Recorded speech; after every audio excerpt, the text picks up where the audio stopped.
I give it a lot of credit that we are going to see those target bans instead. Those bans that say, I don't want this player to get this champion, and so on and so forth. Target bans are always nice, especially when you know you're going up against like one trick or a two trick even. Being able to pinch those champion pools are always nice. It's a good feeling knowing that your enemy's going to be uncomfortable. But so far, early bans, we have the Ari and the Gangplank, both fairly strong champions, I would say. Yeah, I would actually say GP is one that enjoyed a lot of the buffs. It feels really good to play him now. I personally struggle against him a lot of the time. So I like to see that ban. The Morgana ban on the other side, though, these are very targeted for AG. This is a squad that looks like they are honing in on that mid and support area and just saying we really don't want to play against these two champions. A lot of the CC, a lot of the playmaking potential, whereas on the flip, it's a lot more of the solo lane prowess, right? These champions that can make the game absolute hell if given the opportunity. Yeah, and we see the Morgana, Kaisa, Lee Sin, all very, I would say, team-focused bans. Like, Morgana can just open up the game. Also helps deny that Caitlyn synergy as well. But we actually do see very quick picks for the Sylas, Aphelios, and Wukong. Aphelios getting buffs. Sylas just always a menace. And Wukong, he's been meta for quite a while now and still in a very strong place overall, I would say. Yeah, very, very nice. I will say I don't enjoy Sylas blind pick. I like to see more of the ultimates come out because you can bait some big time ultimates with it. I usually like it in this B2, B3 area if you are picking it on the blue side, but you just didn't want to give it up. So I do agree with that one. This is an interesting call, though. Because that Morgana was banned away, it does feel like this is the Blitzcrank special. And because of that, I feel like we're going to see a lot more all-in potential, right? A lot more burst-heavy champions coming out here on the blue side saying, hey, we're just going to go hard with some of these more powerful bursts. If they don't, this is okay. Is that actually Blitzcrank jungle? Maybe. Maybe. So it could be top, but top blitz is even less of a thing, I feel. Yeah, so I've actually seen someone try and pull this off, and please keep in mind, I am gold, so I have some dark random tech in there. Okay, what about Nautilus mid, Blitz still goes support, then Sylas can flex jungle or top? You know what? Sure, we'll go with that. We will go with that and say that's gonna be it. But I am so confused right now. I love it. Don't get me wrong. I love seeing these random picks come in here. And when we see the full team comps come out, I will absolutely try and make heads or tails of it. It's just surprising that you opt for this much of an engage. I really am expecting 2 more damage champions to come out on the blue side, because on the flip we are seeing that Aphelios Lux is very long range, is very stay away from me style. This may pose a problem for them. Shall I turn in my badge and rifle as well? It's an interesting dilemma, definitely, that we're facing as casters here, trying to make heads or tails of this. I did ask for personality. We are getting that. So I guess I cursed us in a beneficial way here. But you're right. The Aphelios Deluxe, they want to play the distance game. They want to play it safe. They want to scale. They want to poke you down and then just burst you out of it, where Wukong can be that either engage or disengage tool as needed. He should be plenty buff or bruisery with his build depending on how he does it. Akali is definitely a bit of a gauntlet statement here as well. May have liked more of a control mage in mid, but if they just want to kill you, adding more damage to a composition is never a bad idea. It's not going to be the worst in the world, but oh wow, okay. Yeah, the Draven was a bit spicy, but okay, I like this. If they actually do go for the Kalista, I would agree with that one. That provides a lot of damage behind it, and it is going to be there. So this actually makes sense now. You have enough to draw in. The Kalista to dance around and can fend for herself as well. The old Ballista might be making a revisitation here. On the other side, though, the Akali being locked in is very, very important, as that's going to allow for dancing in the back line, right? The Wukong, Lux, and Aphelios. The Wukong can go in, but you need someone to follow up behind it. So Akali being locked in here with the Jace. This is such we need to win early if we want a chance. Composition on the blue side. On the red, it's much more stay away from me. We want to try and bait you out. They are praying to not get... I don't know why you pick Sona in this situation. You see the Nautilus and Blitzcrank, but you know what? They're going to go for it. Whew. Okay, this is Okay. I gotta get the draft back up on my screen here just so I can make sure I'm looking at it right, because it's a fun draft. No matter how you look at it, these teams, they're going to have to be fighting each other. They need to run at each other one way or another. On blue side, we have an incredibly short range composition here. Jace, Silas, Nautilus, Callista, and Blitzcrank. And if they're lined up in LCS order, that's actually a Silas jungle right now. Now, that is something I've seen at higher levels of play. It's not something I see very frequently. Clear speed should be okay. Gank potential is there as well. And if he shows up in lane with like a Wukong ultimate that he's stolen, that gank potential is still next level. Same if he steals Sonya's ultimate as well. But as you said, Orbital, it's a very early game composition that they have to win. Whereas red side, they're looking mighty squishy and immobile on their carries. The most immobile one is the Akali, who's in the top lane, which we all know gets treated as an island more often than not. I would actually say, I would have to counter that. The Akali is actually the most mobile on their team. Not so much in terms of we can obviously get away so easily, but compared to the rest of them, right? The Lux, the Aphelios, and the Sona in the bot side, those three are actually the most immobile in the game right now. Lux in the mid lane, you're not going to be stepping up, obviously, but if you step out of line the wrong way, that Nautilus is going to hook you, and you will take a lot of damage. In the bot side, the Blitzcrank is going to be a pain in your butt. That Sona and the Aphelios will not enjoy what's going to go down here. So that's why I was very surprised to hear that the Sona was actually the last pickup here. The Sona saying, hey, that's what we're going to pick up. We're going to try and go for those crescendos later. I would have actually just said, if you're not confident with the enchanters at that point, if you have to dig so deep as to go for the Sona, just go another bruiser, right? If you're okay with it, go for the Leona, go for the Thresh, or whatever you want to do. It's just playing into the Blitzcrank's hand is not the right way to go about it. The Akali is actually the one that I think is going to be the most enjoyable to watch against the Jace. You have a lot of mobility. You have the Shroud to also keep yourself safe at different points. So the mobility is up there.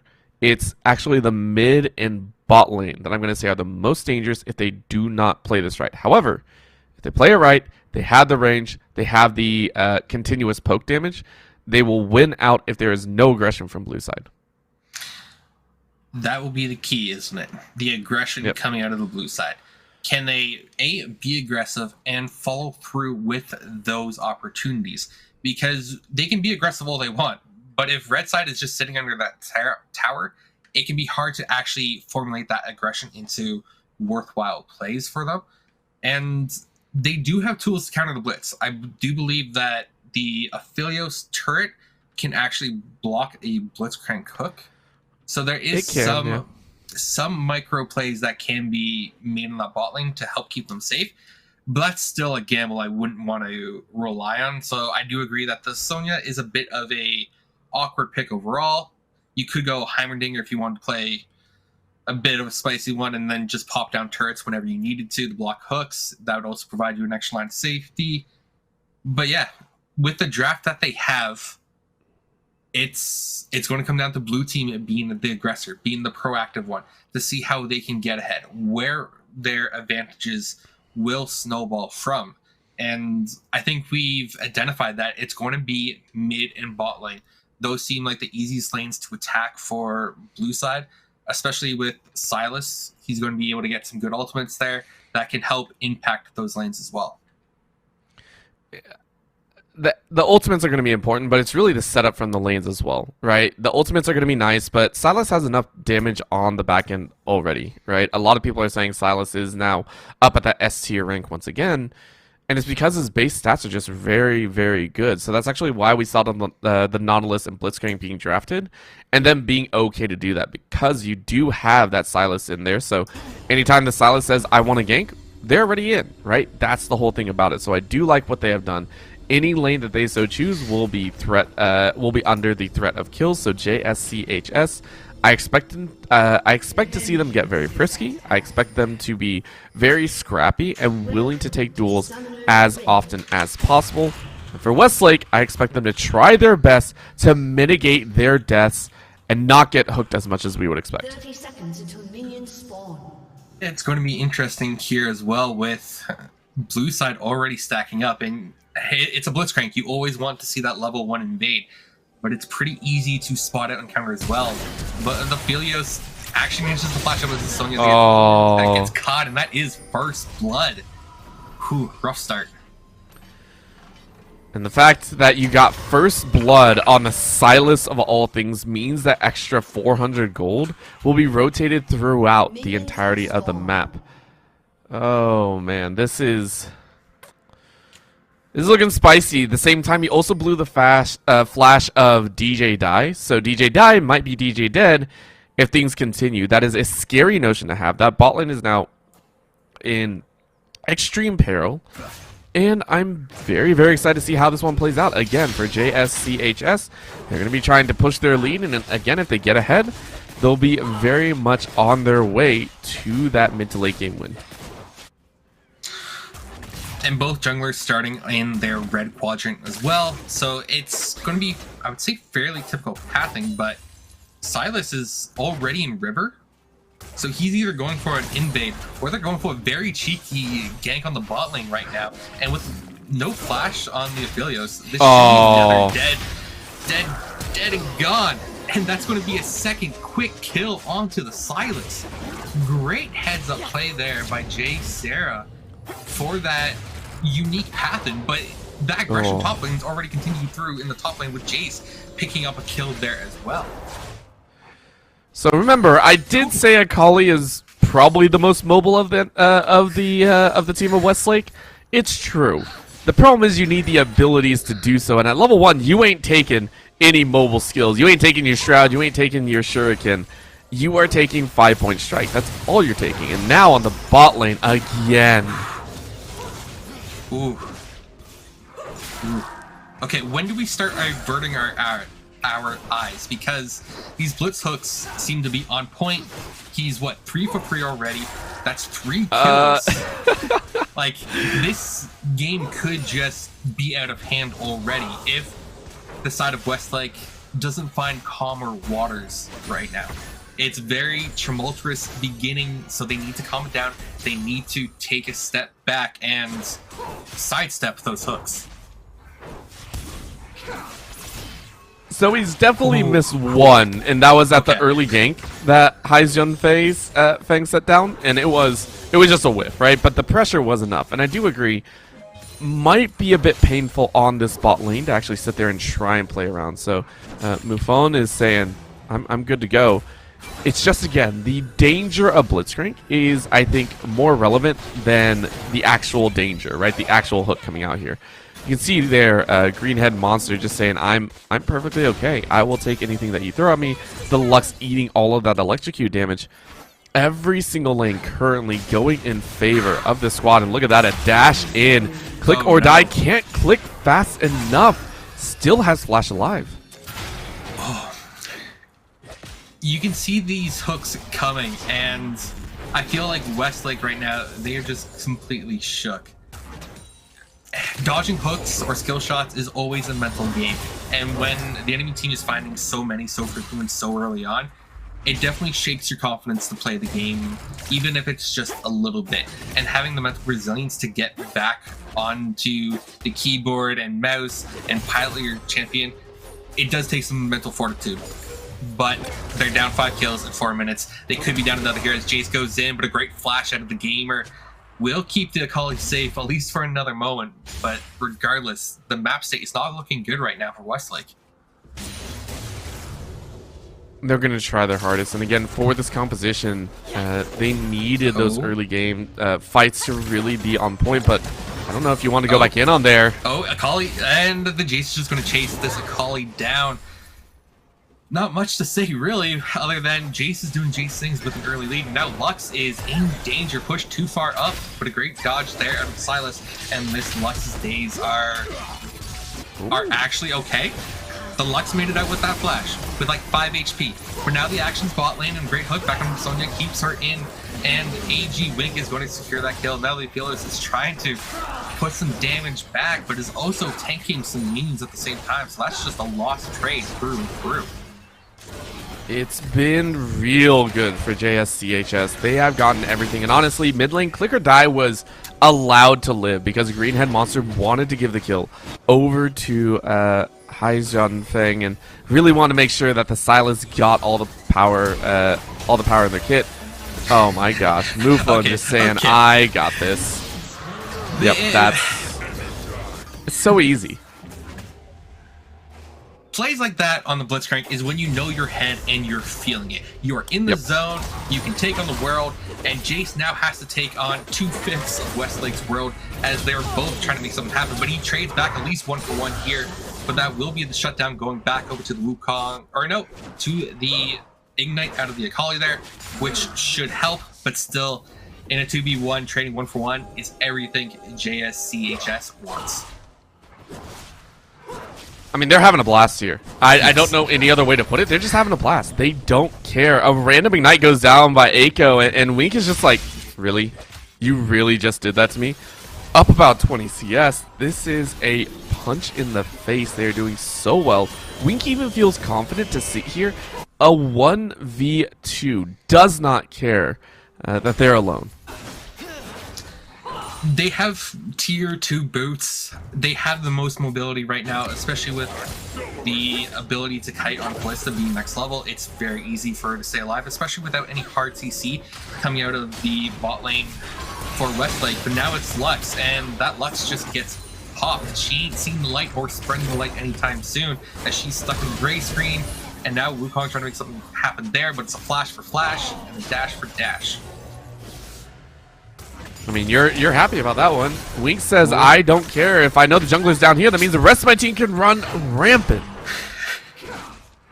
Whew. So, it's 11-1.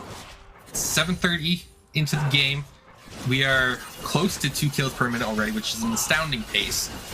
And it just means that this game is going to be at an accelerated pace that we're not used to seeing because there's so much gold being absorbed by both these teams. And that's a level 6 Ballista going right in there. Blitz gets tossed in, gets knocked up on both. The hook, knock up once more onto the Aphelios.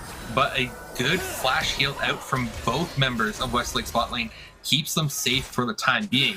But that is all summoners now expended, and they will be weak to re-engage. And there it is. Oh, they're Blitz so goes in happy for the about knockup. this. And there's the hook as well. Oh, I don't think Wink is targeting the right person though. He's going to go under tower, and the red isn't quite enough, but instead gives over the kill due to the tower. And elsewhere on the map, we actually have Silas going down, but the GOAT of the top lane, the Jace, the KPL, is still fighting the Akali, trying to rack up more of those kills. And Blitz once more going in, does drop the Ignite. Oh! Aphelios here. And I think it does. That level up was just enough. Now the Akali needs to run for the hills. Wukong's coming over the wall there, but it doesn't matter. Jace secures that kill. That's a 5-1 Jace in the top lane. I mean, bot lane, they just got a bit too antsy. We also saw the Silas fall in the mid lane. Got a little bit too overconfident against Click or Die. Dove under the tower, I think. So, you know what? They got the kill. They're happy about that one. Greenhead Monster is just running interference. And honestly, outside of those few bungles, JSCHS has played this perfectly. They know their strengths. They know when they're strong. And they don't really care about anything else. They're like, we own everything. Anytime we want to go for something, we will go for it. Ooh, and now Silas is in a 1v3. Good flash to dodge the final spark there, and he should be able to get out as the GOAT of KPL is there with a little bit more damage from engage coming out, but they go onto the clone. But the knockup is onto the Akali, and that gamer is once more dead. And we praised Akali for having a lot of movement ability in champ select, but right now it seems like that Akali really is starting to drag down Westlake like a boat anchor. But now it's Sonya once more getting picked off. 4 deaths there, and it just seems like JSCHS is firing on all cylinders right now. The cylinders are also working overtime. Right now, they're about 1.5 kills per minute. They do not care. They are rushing. They are killing. And They're having a blast here. MUFON wants a little bit more, and this Herald that's being taken as well. Silas should be able to utilize that one. Drop it in the top lane, drop it in the mid, drop it in the bot. Every single tower is primed and ready to go, so easy does it. However, go to KPL, misses the Empowered Shock Blast, so this might be a chance. Ooh, the Killer Instinct coming out, or not the Killing Instinct. Either way, the execute coming out from the Akali there gets the kill onto the Goating PL. Now it's a fight over the blue buff here. It's 2v3, and blue side is being smart and walking away there. And as we were talking about, you know, the cylinders being overworked, you can almost say, like Blitzcrank there in overdrive, is that you have to be careful of your own mistakes. So far, every opportunity that Westlake has had has been off the back of a mistake from JSCHS because of either being too confident, too greedy, mispositioned.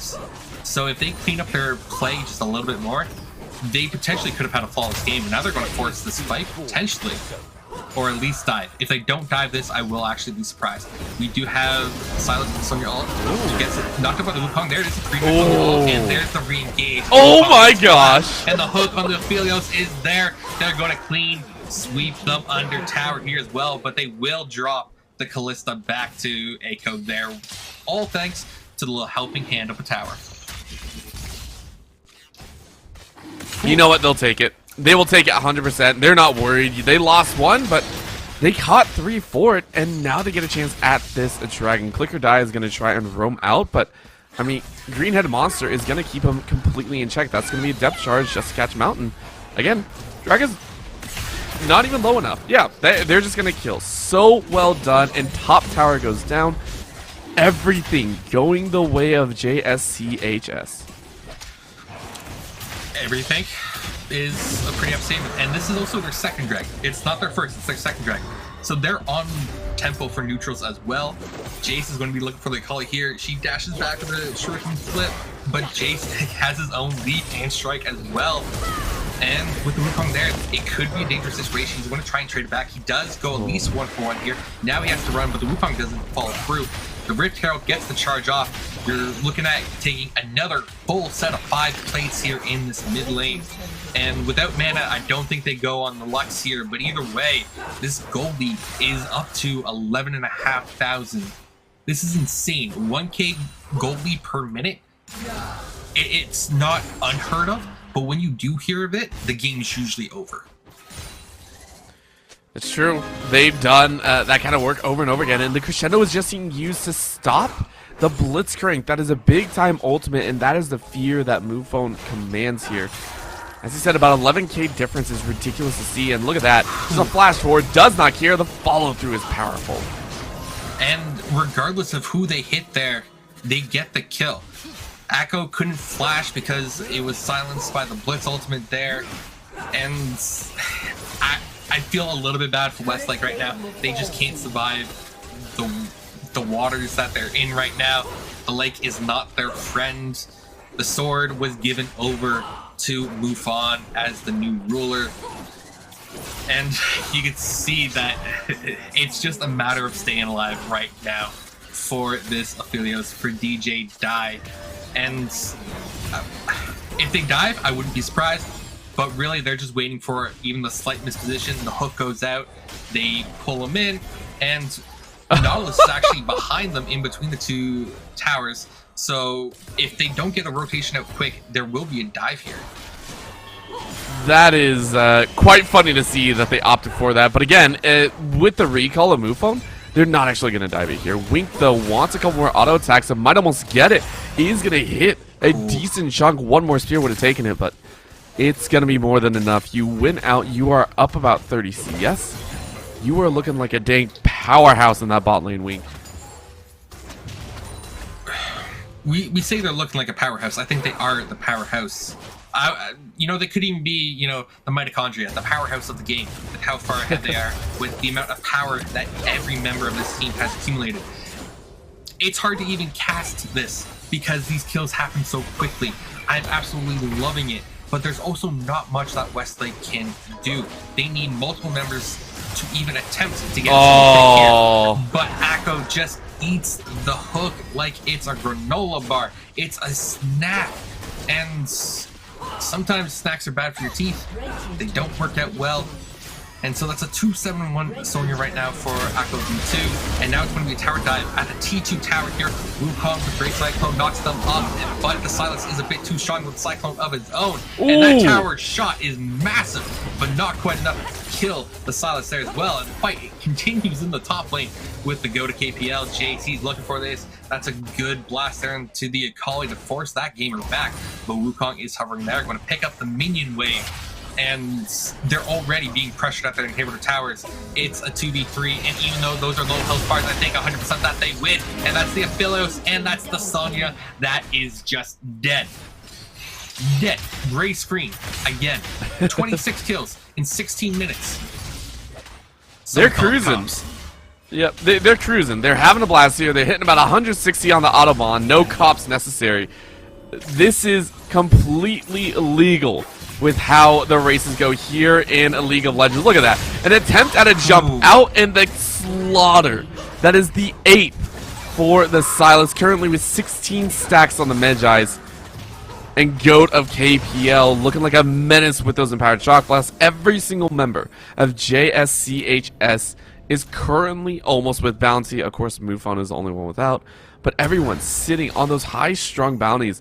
And not just with small bounties, right? The lowest we have is 250. The highest we have, 600. Yep. Yep.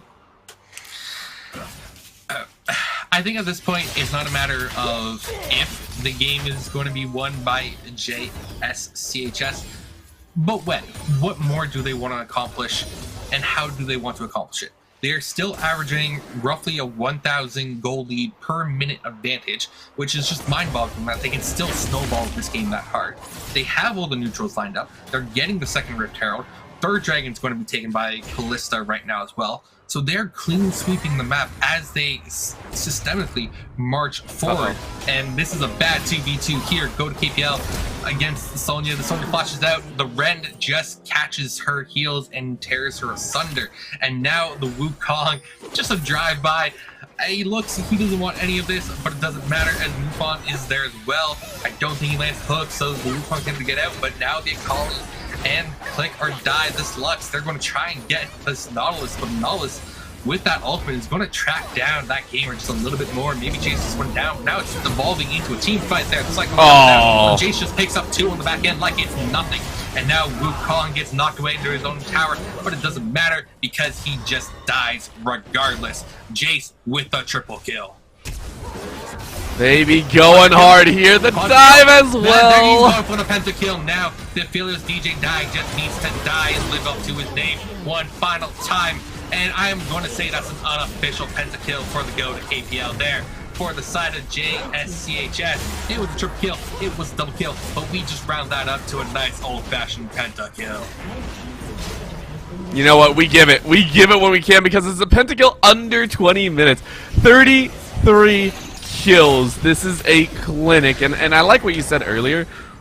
If JSCHS wanted to, they could have flawlessly won this game. It could have been perfect, right? They could easily have perfected this game, but they're okay with it. They're okay giving 6 over, and they're just playing along. Look at this. A TP in just to keep going because Greenhead Monster doesn't care. Whew. Whew. Okay, Look, so the he's 4 so members tanky. right now, Westlake, they just watched their 5th die. They couldn't do anything about it. I'm hoping that you know what? I would love the ultimate underdog story here, but the serial hooks keep coming out, and in a 2v4 situation, it is still JSCHS coming out on top right now.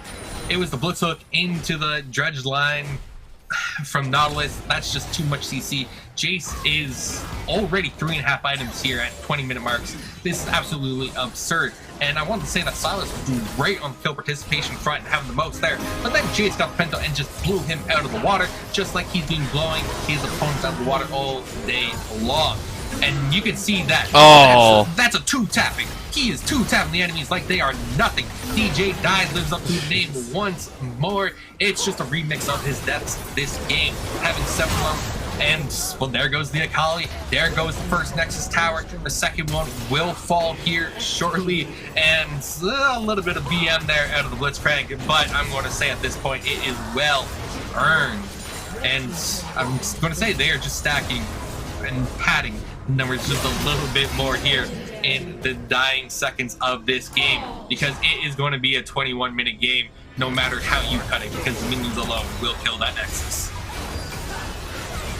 Oh man, JSCHS just too good. 40 kills, just hit that 2 kill per minute mark, and I mean, it looks good. It looks good on paper. They played an unorthodox composition, but they made it work, and they understood their downsides, right? They sat there and said, okay, we know exactly what we have to do. We have to sit there, we have to find the picks, and we will overpower them straight through the early game. It was performed to their play style, and I love it. Yep. It's hard for me to know what to say right now, because you very rarely see games that are that one-sided, especially to that degree. It was a fantastic game to watch from a spectator view. I'm sure Westlake felt terrible playing that because it's never fun getting steamrolled. They did have some good looks. They were able to capitalize on JSCHS mistakes a few times. That's how they got kills. And being able to do that against a veteran opponent is always a good look. It means you're doing right. It means you have some foundational building blocks that you can work with. But I think it's safe to say, Orbital, that credit where credit is due, JSCHS were the stars of this game. From start to finish, it was in their wheelhouse. They were the navigator, the driver. No matter what analogy you use, they built themselves a monument to their excellency. Yeah, this is a team to be feared, and I can't wait to see what even more can be done, right? I want to see the rest of the California squads. I want to see who else is going to come out and challenge JSCHS, because that composition, you can punish it, right? There is a possible way to punish it. Number one, not giving over first blood. Number two, focusing on that mid and bot lane, I think, are two areas that you could definitely hit, right? The Nautilus is one that you should be able to poke on, should be able to get out of lane. Same with the bot side. The Ballista setup, if you do decide to actually fight against it, it can be done. There are ways you can do it, but the way JSCHS played it, I wouldn't want to. So well done to them. I can't wait to see what they can do in further games as well. Yeah, it's just over so quick. I'm still processing it. It was a fun game. I didn't see any amazing tricky combos like the Blitz hook into the Callista ultimate to get that super range hook. That would have been fun to see. Maybe they can try that out the next time that they run this composition. But ultimately, like their logo suggests, they are the kings. They run the pride, and they won in style, no matter how you look at it. I think the only thing they didn't take was the third dragon of the game. But at that point, they were already knocking down inhibitor towers, so they didn't need it. It wasn't their win condition anyway.